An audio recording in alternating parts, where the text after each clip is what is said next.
Hey guys, কি খবৰ সকলোৰে? আশা কৰোঁ চবেই ভালেই আছে। মই কিছুমান কথা আজি ছোৱালীবোৰত কওঁ, মানে ময়ো এজনী ছোৱালীয়ে, এখন ঘৰৰ বোৱাৰী। সেইটো কাৰণে কিছুমান কথা ময়ো গেছ কৰিছোঁ। এখন ঘৰৰ পৰা নিজৰ ঘৰখন যেতিয়া নেকি এৰি পিনে আন এখন ঘৰলৈ আহোঁ, আমি তাত এডজাষ্ট হ'বলৈ বহুত টাইম লাগে।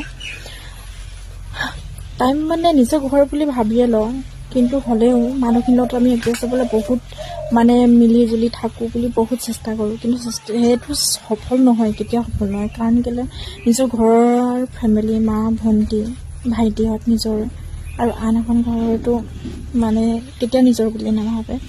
সেইটো কাৰণে আজি মই চাইছোঁ, আমাৰ ওচৰতো চাইছোঁ যে কিছুমান বোৱাৰী আছে, আশাবিলাক বহুত থাকে, ক'ৰবাত যাবলৈ থাকে, ক'ৰবাত ফুৰিবলৈ থাকে, বাট সিহঁতৰ আশাবিলাক পূৰা নহয়, কেতিয়াও নহয়।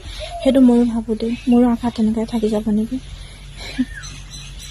আৰু তাই এখন ঘৰতোতো এজনী ছোৱালী থাকে, কিন্তু সেই ছোৱালীজনীটো কেতিয়াও বাধা নিদিয়ে। নিজৰ ছোৱালীজনী হ'লে নিজৰ, কিন্তু পৰৰ ঘৰ ছোৱালীজনী পৰৰ, সেনেকৈ ভাবিলে নহয় ন।